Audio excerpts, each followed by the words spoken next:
자, 이번 시간에는 우리가 부가가치세 신고서에 첨부되는 그러한 부속 서류들, 기본적인 자주 사용하는 그러한 서류들과 관련된 내용들, 이론적인 부분, 그 다음에 실제 사례를 입력을 해보고 그럼으로써 부속 서류들을 작성하는 과정들을 살펴보도록 하겠습니다. 교재로 205페이지부터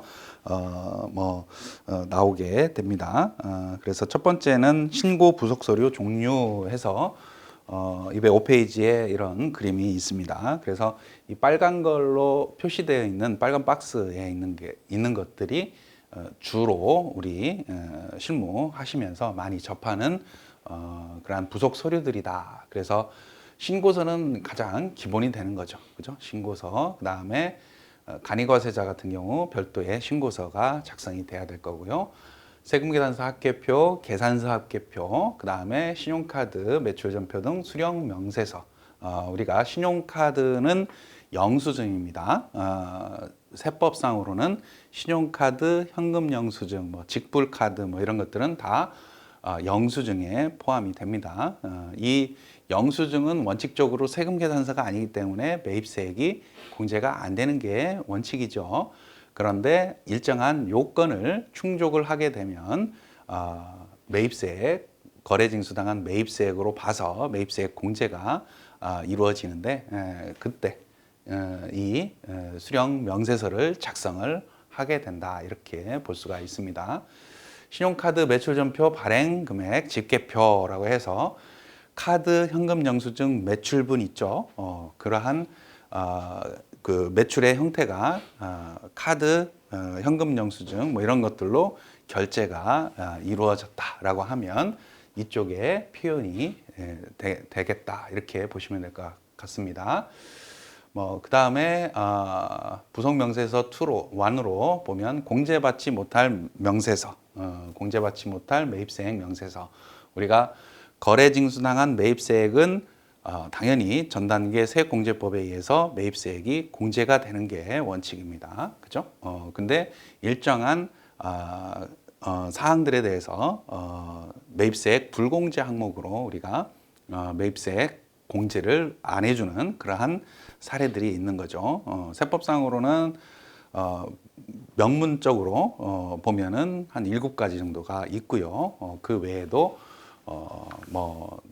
플러스 알파 할 수 있는 그러한 내용들이 있을 수 있습니다. 그래서 공제받지 못할 매입세액 명세서, 매입세액 불공제 항목들이 있다라고 하면 이쪽으로 뭔가가 와야 된다라는 얘기입니다. 그 다음에 대손세액 공제 신고서, 대손세액이다, 대손이다라고 하면 우리가 거래처한테 받을 돈이 있는데 더 이상 받지 못하는 그러한 안타까운 상황이 벌어진다. 그러면 거래징수한 것처럼 해서 내가 부가가치세를 먼저 냈단 말이에요. 그런데 내가 못 받게 됐어요. 그러면 보전을 해줘야 되겠죠? 그게 대손세액 공제 제도다, 이렇게 간략하게 볼 수가 있는 거죠. 이러한 거래처로부터 받지 못하게 된 그러한 대손 항목들이 발생을 했다, 대손이 발생했다라고 하면 관련된 세액공제, 그 매출세액에서 차감하는 그러한 과정에서 이러한 대손세액공제 신고서 작성을 해야 된다, 이런 취지입니다. 부동산 임대공급가액 명세서, 이거는 부동산 임대사업자는 반드시 작성을 해야 되는 거죠. 작성하지 않으면 가산세액에 문제가 발생을 하겠죠. 그래서 임대사업자들과 관련해서는 부동산 임대공급가액 명세서를 반드시 작성을 해야 된다. 임대사업자의 가장 중요한 포인트는 들쑥날쑥한 임차인들의 그 변동, 혹시 그 보증금이 변동이 됐다든지 이런 것들이 이제 이슈가 될 수 있는 문제입니다. 그다음에 의제매입세 공제 신고서, 의제라는 말은 간주하는 거죠. 매입세액으로 간주하는 겁니다. 그죠? 매입세액으로 간주한다는 얘기는 실제로는 거래징수 당하지는 않았지만 거래징수 당한 것처럼 보고 매입세액 공제해주겠다, 이런 취지입니다. 그래서 대표적으로 음식점들을 예를 많이 들죠. 음식 용역이라는 건 과세 매출이 되는 거죠. 부가가치세법상의 과세 대상일 텐데 면세, 부가가치세가 면제되는 그 뭐 농산물, 수산물 뭐 이런 식자재를 구입을 하는 과정에서는 면세로 구입을 해서 과세 사업에 사용을 하는 그런 형태의 어떤 업종이다라고 하면 거래징수, 면세 구입을 할 때 거래징수 당한 건 없지만 왜 계산서 발급이 될 거 아니에요, 그죠? 그렇지만 일정한 금액을 매입세액으로 취급을 해주겠다 이런 취지로 매입세액 공제에 신고서를 작성을 하게 됩니다. 재활용 폐자원 세액공제 이것도 의제 매입세액이랑 동일합니다. 뭐 우리 고물상들이 대표적인 거죠. 고물상들이 동네에서 폐지 뭐 이런 것들을 수집을 하면 영수증을 발급을 한다든지 뭐 이런 어떤 그 법적 증빙이 아닌 것들로 증빙을 할 수밖에 없는 그런 상황입니다. 그랬을 때 일정한 금액에 대해서 매입세액으로 공제를 해서 차감을 해주겠다라는 취지입니다. 그다음에 건물 등 감가상각자산 취득 명세서, 감가상각자산을 취득을 하는 경우에 취득 명세서 작성을 해서 우리가 이제 이거는 나중에 그 간주 공급이나 뭐 이런 것들을 그 관리하기 위한 목적이 되겠다 이렇게 보시면 되겠고요. 현금 매출 명세서, 일정한 업종을 현금 수입 업종들이 많이 대상이 되겠죠. 그런 사업자들 같은 경우는 현금 매출 명세서를 반드시 작성을 해야 된다. 이것도 작성하지 않으면 뭐예요? 그 가산세에 문제가 생깁니다.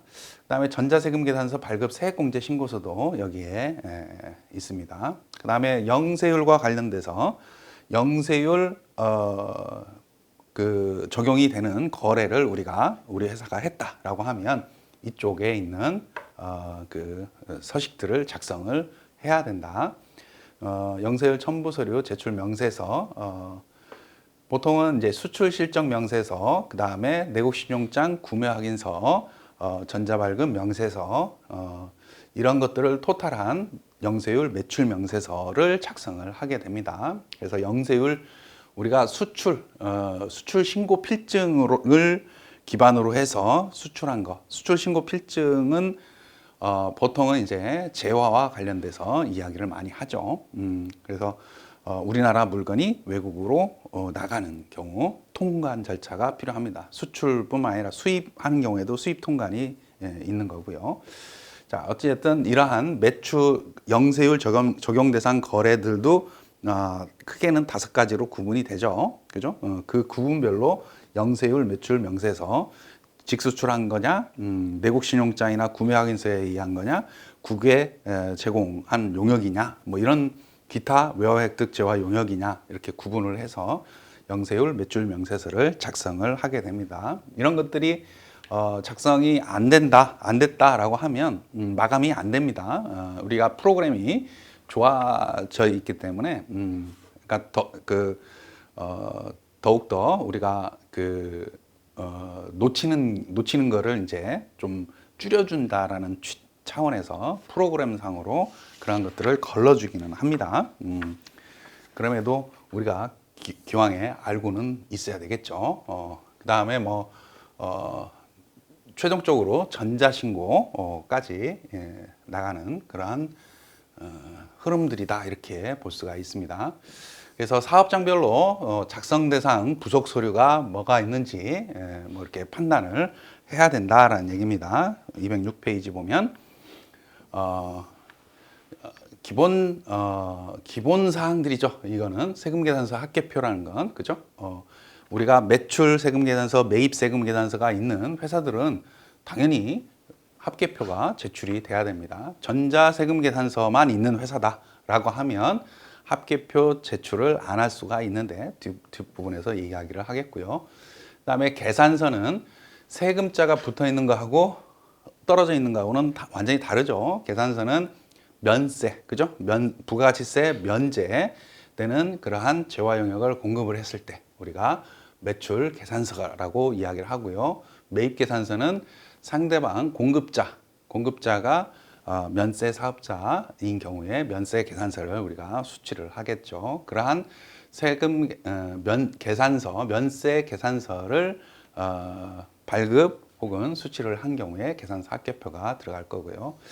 신용카드 매출전표 등 수령명세서 뭐 이런 것들은 회사가 일반적인 회사들에는 다 들어간다라고 보시면 되겠어요. 그죠? 이 위에 있는 세 가지 정도는 뭐 신용카드, 법인카드로 매입세액 공제 받는다라고 하면 이게 반드시 들어가는 거죠. 그 다음에 세금 계산서나 계산서가 없는 회사들은 거의 없다 이렇게 보시면 될 거고요. 신용카드 매출전표, 발행 직계표, 이거 아까 말씀드린 것처럼 카드 매출, 현금 영수증 매출이 있으면 그런 회사다라고 하면 반드시 그리고 우리 회사 내에는 포스는 없어요. 그 단말기는 없는데 판매 대행 회사, 오픈마켓을 활용을 하는 회사들도 뭐 이런 거를 작성을 해야 된다. 그 다음에 공제받지 못할 매입세액 명세서 아까 얘기한 것처럼 그 한 7가지 정도로 되어 있습니다. 세금 계산서가 잘못돼 가지고 매입세액 공제 못 받는 그런 상황들, 뭐 접대비와 기업 업무 추진비 명칭이 바뀌긴 했지만 접대비와 관련된 거, 사업과 관련이 없는 거, 뭐 이런 것들, 사업자 등록 전에 수취된 그 세금 계산서, 뭐 이런 것들이 면세 관련된 부분, 뭐 비영업용 소형 승용 자동차 뭐 관련된 매입세, 뭐 이런 것들이 7가지로 법문상으로는 열거가 돼 있습니다. 부가가치세법은 기본 전제는 거래 징수 당한 매입세액은 원칙적으로 매입세액 공제되는 거다. 이게 전제가 돼 있는 거예요. 그래서 그 중에서 매입세액 불공제 항목으로 규정되어 있는 것들에 해당이 된다 그러면 매입세액 불공제 받는 거고, 대부분은 뭐예요? 매입세액 공제가 당연한 겁니다. 그래야지 우리나라 부가가치세 과세 체계가 잘 이루어진다. 전단계 세액법, 세액공제법을 적용을 하고 있기 때문에. 자, 부동산 임대공급가액 명세서, 부동산 임대사업자는 이게 반드시 들어가야 되겠죠, 그죠? 의제매입세 공제 신고서, 이거는 뭐 면세로 매입을 해서 이거를 과세되는 과세 사업에 사용을 하는 그러한 회사들, 우리가 음식점만 대표적으로 알고 있지만 그 외에도 다양하게 그러한 업종들이 많이 있습니다. 그 법인 중에서 뭐 무슨 원료를 파는 제조하는 회사다. 근데 그 원료를 누구한테? 면세 사업자들한테 그 구입을 하는 그런 케이스들도 발생을 합니다. 뭐 화장품 원료를 만드는 회사인데 그 화장품 원료를 만들 때 뭐 무슨 뭐 꽃을 구입을 한다든지 아니면 그 농산물을 구입을 해서 거기에서 뭔가 추출해 가지고 화장품 원료를 만든다든지 이런 회사들이 그런 류의 회사들이 은근히 많이 있습니다. 근데 의제매입세 공제를 생각을 못하는 그러한 못한 상태에서 혜택을 못 받는 경우들이 가끔 있는 것 같아요. 그러니까 음식점만 생각을 하지 말라는 의미입니다. 건물 등 감가상각자산 취득 명세서, 새로 감가상각자산 취득했을 때 명세서 작성을 해야 된다. 현금 매출 명세서, 수출 시청 명세서 뭐 이런 것들이 대표적인 부속 서류로 작성을 해야 되는데, 우리 회사, 내가 담당하는 회사는 어떤 회사인지 그 업종의 특성에 맞는 그 업종의 특성을 파악을 하면 어떤 서류들이 작성이 돼야 되는지 파악이 되겠죠. 그리고 신고서를 보면 이 어떤 첨부 서류들이 어떤 서류들이 첨부가 돼야 될지 이거를 파악을 할 수가 있습니다. 영세율 매출이 과세 표준이 기재가 돼 있어요.